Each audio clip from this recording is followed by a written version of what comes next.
Olá pessoal, estamos aqui para mais um capítulo da série Sexta Sombria. Agora eu lembro o nome, eu esqueci num dos vídeos. Vou pedir para você deixar like, dislike, se inscrever no canal, acionar o sininho, indicar para outras pessoas, né? Fazer com que, se você está achando legal isso aqui, que gire, né? Que outras pessoas acabem vendo os vídeos. Hoje eu vou falar do Andrei Chikatilo. Esse é Chikatilo. Andrei Chikatilo é conhecido como o açougueiro de Rostov, o estripador de Rostov ou o estripador vermelho. Por que Rostov é a região dele, né? Que hoje é a Ucrânia, né? Ele foi um dos grandes serial killers, assim, grandes no sentido de quantidade de gente que ele matou, de brutalidade, de sadismo, assim. De novo, aqui o canal, a intenção não é romantizar ou tornar o serial killer uma coisa legal, matar alguém é legal, muito pelo contrário. Mas, como eu já falei várias vezes, nos fascina imaginar que alguém faça isso, que faça coisas que vão além do que a gente combinou em sociedade, do que é considerado normal, e é normal você não matar as pessoas, deveria ser, apesar dos instintos humanos irem no sentido contrário. O Andrei Chikatilo nasceu em 1936, no dia 14 de fevereiro, e morreu dia 16 ele nasceu no dia 16 de fevereiro e morreu no dia 14 de fevereiro de 94, né? Ele foi executado com um tiro atrás do ouvido esquerdo, como é o tradicional na Ucrânia, né? Como ficou na Ucrânia até então. O que aconteceu? Ele ficou em atividade de 78 até 1990. O primeiro crime dele foi dia 22 de novembro de 78, o primeiro crime que há assassinato, que ele vai fazer uma coisa antes. E o último foi dia 6 de novembro de 1990. O que acontece? O Andrei Chikatilo, ele era um professor primário. E qual era o grande problema que ele tinha? E aí a gente de novo vai entrar naquela história de como a mente da pessoa começa a projetar, né? Na psicologia se fala muito da projeção e elaboração. Projetar é aquilo que você coloca que está no seu íntimo, nas ações que você realiza, e elaborar é como que você descobre isso e tenta resolver. O Andrei Chikatilo, ele era um professor primário, ele tinha um problema de impotência muito sério, ele não conseguia ter ereção de jeito nenhum. Ele era um membro relativamente conceituado dentro do Partido Comunista, isso na antiga União Soviética. Então e aí nessa época, quem era membro do Partido Comunista e tinha certo respeito, o governo via com olhos diferentes determinadas coisas que aconteciam. O Andrei Chikatilo, ele abusava de crianças, tá? Ele tinha esse fetiche por crianças, ele foi pego, né? Pego, não pegado, porque ser e estar pede verbo irregular, ter e haver pede verbo regular, no particípio regular. Então, tenho pegado, foi pego. Língua portuguesa. Voltando. Sexta Sombria. Ele foi feita a denúncia, descobriram que ele estava tentando abusar dos alunos, de crianças, ele é professor de primário. E aí, para evitar o escândalo, nem. Porque vocês imaginam, no governo soviético, durante o comunismo, ele podia ter sido executado, ele podia ter sido mandado para um gulag, mas não. Como ele era um membro do partido, o que o pessoal fez? Fez vista grossa, viu que ele não tinha mais condição de trabalhar com crianças, então ele caiu em vergonha e desgraça e tudo mais, né? Mas ele não teve uma punição tão grande. E aí o que o pessoal do Partido Comunista fez? Deu a função para ele de trabalhar como fiscal de linha de trem. Então ele viajaria pela União Soviética, pela antiga União Soviética, de cidade em cidade, fazendo inspeção da estação de trem, das acomodações e tudo mais. E aí foi o grande ponto que deu margem para ele poder cometer tantos crimes como ele cometeu. Ele matou 52, ele foi na verdade condenado por 52 crimes, né? Acredita-se que ele matou muito mais, né? Muito mais mesmo. A gente tem que entender, de novo eu volto naquela questão da Europa, que a gente olha a Europa, os Estados Unidos, com ar romântico e tal. A União Soviética, os países do leste europeu são lugares brutais, assim.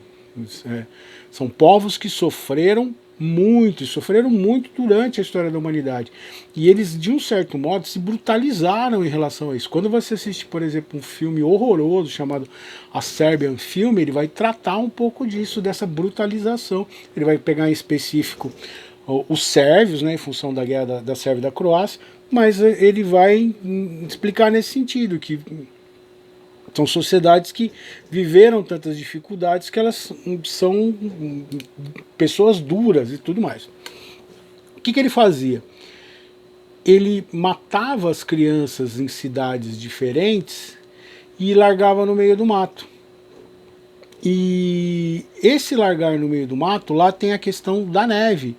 Então muitos dos corpos que foram encontrados em época de degelo. Ou seja, você não tinha muitas provas para os crimes e você não tinha o período em que o crime tinha ocorrido. Então ficava difícil investigar. Existem alguns documentários muito interessantes sobre o cara que prendeu o Andrei Chikatilo. Porque você vai ver uma outra questão, assim. Você vai pegar... Ele começa a matar enquanto está o governo soviético, mas aí você vai entrar todo o período cai o muro de Berlim, a União Soviética começa a deixar de ser a União Soviética. Ele teve problema para o julgamento dele, porque ele acabou sendo julgado na Ucrânia. Quando ele foi condenado, não existia mais União Soviética. O lugar onde parte dos crimes dele tinham sido cometidos e onde ele morava era a Ucrânia. Né, o policial que prendeu era ucraniano. Então você vai ter uma série de problemas políticos e sociais que vão permitir que ele faça o que ele fez. Muitas das vítimas dele ele retirava os olhos. Por que ele retirava os olhos? Porque na União Soviética, na Rússia, no leste europeu em geral, mas principalmente nessa região da Ucrânia, que era de onde ele era, existia uma lenda em que os olhos da pessoa veem os últimos minutos da vida dela e fica gravado. Então o que ele fazia em muitas das vítimas? Ele retirava os olhos das vítimas para que os olhos não denunciassem. Existia essa superstição na região. Uma outra coisa que ele fazia, ele teve 2 filhos, tá? E mesmo sendo impotente, você consegue produzir sêmen. Você ter um orgasmo e produzir sêmen. Então ele, do jeito dele lá, inseminou a mulher dele, né, a gente pode dizer assim. Ele teve 2 filhos. Então mesmo ele sendo pai, ele cometia crimes com jovens de 9 anos de idade, a vítima mais nova dele, até 17 anos. Mas a média dele era entre 12 e 14, assim. E aí, qual era a coisa mais bizarra e assustadora em relação ao Andrei Chikatilo? O método de assassinato dele era esfaquear a pessoa. E logo numa das primeiras vezes, ele conta isso depois, que ele esfaqueou a criança, a vítima dele, e o ato de esfaquear, exatamente isso, associado à impotência dele, era onde ele projetava o próprio pênis. E o que acontecia enquanto ele esfaqueava as vítimas? ele tinha um orgasmo. Na verdade, no íntimo dele, ele estava simulando uma relação sexual no subconsciente dele. Então o que, que ele estava, quando ele esfaqueava a vítima, ele estava simulando dentro da fantasia interior dele o ato da relação sexual. E ele tinha orgasmos enquanto fazia isso. Né? É óbvio que eu já falei aqui antes, existem estudos sobre isso. No Mind Hunter, no livro do Mind Hunter, de onde foi tirada a série, existe um capítulo muito legal que fala dessa questão da erotização do assassinato. E aí em alguns, ele era um sádico, tá? Ele gostava de ver o sofrimento da vítima, porque existem vários tipos de classificações de assassinos. E o sádico é aquele que gosta de ver a vítima sofrer, e isso dava muito prazer para ele. E aí ele tinha essa reação física que era o orgasmo. Ele foi preso, né, felizmente, ele foi condenado à morte, deu um... quando você vê os vídeos do Andrei Chikatilo, do julgamento dele, ele está numa jaula, que é como se faz na Ucrânia, aí rasparam a cabeça dele. Ele não tem muito a ver com o que ele era de verdade naquelas imagens. Ele era, na verdade, um tiozinho, um vovozinho, um senhorzinho, um adulto, né, quando ele começou a matar, que você nunca imaginaria que estaria fazendo essas barbaridades, principalmente com o público-alvo que ele tinha, que eram jovens, né, adolescentes e crianças. Uma história horrorosa, na verdade, assim, apesar de ele ter sido condenado por 52 vítimas, acredita-se que ele matou muito mais, né? Tem uma série de documentários no YouTube sobre ele. É legal dar uma assistida assim para entender melhor o que eu expliquei aqui, e com detalhes que não é o objetivo aqui do Sexta Sombria nem do canal, mas assim, vale a pena dar uma olhada. Existe um filme dele chamado Evil Enco. Eu tenho esse filme, mas eu não consegui achar aqui no meio da... Eu tenho 9.000 DVDs, sorry. E eu tenho organizações e tal, mas eu não consegui achar. Que é com o cara que fez o Laranja Mecânica, Nossa, deu branco agora. O McDonald, Andy McDonald. O Alex do Laranja Mecânica, que tá muito assustador nesse filme, assim. Ele tem uma ou outra falha, mas faz jus, assim. É um filme que 70% acaba atendendo. E aí ele saiu como Evil Enco. Tem um outro filme na Netflix também, que é um filme de terror, que eles vão numa cabana no meio de Rostov, na Ucrânia, e é onde o Andrei Chikatilo morreu. E aí vai falar, é um filme de fantasma, e é o fantasma do Andrei Chikatilo que volta. Esse eu não lembro o nome agora, mas eu lembrei agora que eu estava fazendo, nem coloquei na minha pesquisa, mas veio aqui agora. Então, assim, se puder assistir esses filmes, ver os documentários, para entender melhor essa figura horrorosa que foi Andrei Chikatilo. Dentro do meu livro lá, Poesia em Série, tem um poema que eu fiz baseado nele, né?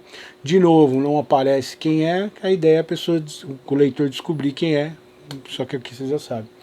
Vazio obscuro. Antes de ouvir um último som do lado esquerdo do ouvido, deixou uma trilha de inocentes, nos trilhos dos distantes caminhos da antiga união de camaradas. Mas era na solidão onde retirava seus olhos, para que não pudesse testemunhar o verdadeiro vazio da sua obscura essência. Ele se aproveitou disso, né?